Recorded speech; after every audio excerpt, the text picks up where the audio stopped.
इन 3 परिस्थितियों में अपमान सहना आपको जीवन में सफल बना सकता है। भगवद गीता में अपमान का सामना करने के बारे में कई शिक्षाएं हैं, लेकिन गीता में उन 3 परिस्थितियों के बारे में भी बताया गया है जहां अगर आपको अपमान सहना पड़े।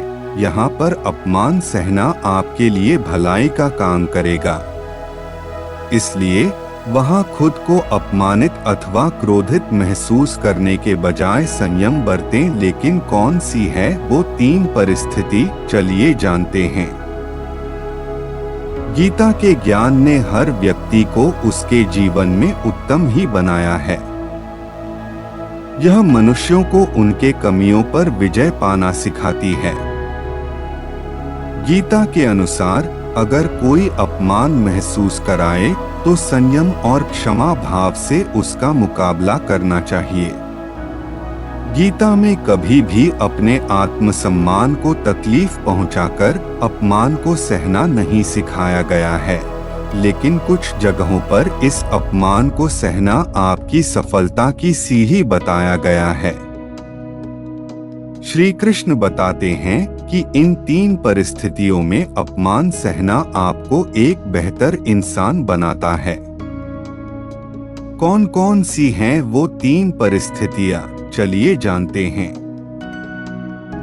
कई बार माता पिता क्रोध में आकर या हमें और अधिक पुश करने के लिए हमारा अपमान कर देते हैं।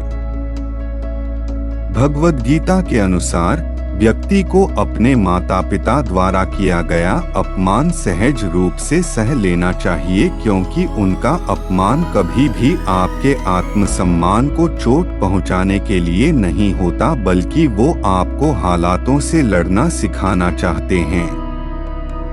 माता पिता का द्वारा किया गया अपमान सीख के रूप में आपको जीवन की परेशानियों से लड़ना सिखाता है। कई लोग माता पिता के अपमान को दिल से लगा लेते हैं और उनसे क्रोधित रहते हैं, लेकिन ऐसा करना आपका ही अहित करेगा। कई बार शिक्षक और गुरु भी क्रोधित होकर या आपको सुधारने के लिए आपका अपमान कर देते हैं। अपने गुरु या शिक्षक द्वारा हुआ अपमान भी बिना कोई प्रतिक्रिया दिए सह लेना चाहिए और उन्हें उल्टा नहीं बोलना चाहिए। शास्त्रों में यह कहा गया है कि माता पिता या गुरु के कड़वे बोल आपको जीवन की सच्चाइयों और कठिनाइयों से परिचित करवाते हैं। उन दोनों का आपके जीवन के मार्गदर्शन में और भविष्य बनाने में बहुत अहम भूमिका होती है। इसलिए उनकी बातों को कभी भी अपमान की तरह ना लें, बल्कि उसमें भी उनका स्नेह ढूंढने का प्रयास करें।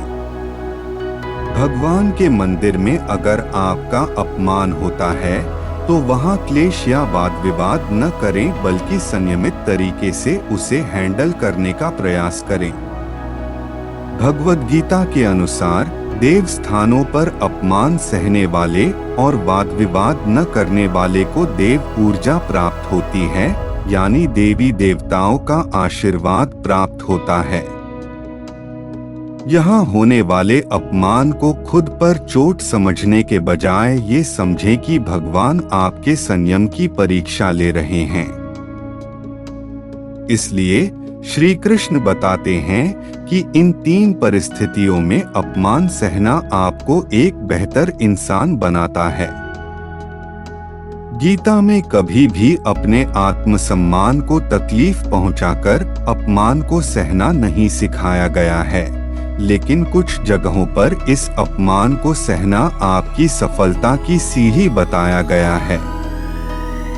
तो दोस्तों, आपको यह वीडियो कैसा लगा और इससे आपको क्या सीखने को मिला, कृपया मुझे कमेंट बॉक्स में बताएं। और अगर आपने मेरे चैनल को सब्सक्राइब नहीं किया है तो कृपया मेरे चैनल को सब्सक्राइब करें और समय पर नए वीडियो की सूचना प्राप्त करें। धन्यवाद।